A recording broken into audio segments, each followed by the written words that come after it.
Woodward atau Woodward. Jadi di dalam framing kerangka diskusi ini, alternatif yang disangka kontra dari justification by faith adalah justification by faith and good work. Jadi penbenaran melalui iman dan perbuatan baik itu dianggap sebagai kontra atau alternatif kontra dari justification by faith alone. Nah, saudara, akan saya perlihatkan kalau saudara berargumentasi dengan framing semacam ini, maka saudara sebenarnya jatuh ke dalam apa yang disebut dengan ekivokasi. Oke, salve brothers. Mari kita tanggap ya sejenak saja. Katanya mau luruskan doktrin, tapi yang diluruskan malah sejarah jadi siksa. Jadi begini Pak Deking Gadas, Anda dengan penuh percaya diri bilang sola fide itu hanya langkah awal dan Katolik bicara proses panjang.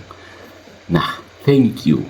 Terima kasih sudah mengakui kalau definisi Anda memang beda dari yang dipegang gereja 15 abad pertama. Itu artinya sola fide bukan iman para rasul, tapi inovasi teologis buatan abad ke-16. Selamat, Anda baru menulis sertifikat lahirnya doktrin sendiri. Lalu Anda sebut teologi sakramental sebagai kontra sola fide, seakan-akan itu semacam hobi konsili Trente. Padahal baptisan sebagai kelahiran kembali, pengakuan dosa, dan hidup dalam rahmat itu menu harian para rasul. Kalau ini kontra, berarti yang Anda lawan bukan Trente, tapi Petrus, Yakobus, dan Yohanes sekalian.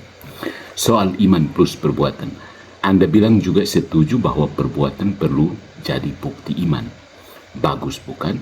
Berarti kata alone di sola fide yang ditambahkan oleh Martin Luther pembangkang itu sama fungsinya dengan kursi di ruang tamu yang tidak pernah dipakai, sekedar pajangan.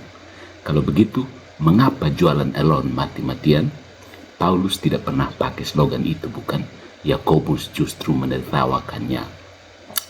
Dan soal langkah awal versus proses penuh, para rasul tidak memotong-motong keselamatan jadi potongan kue ulang tahun.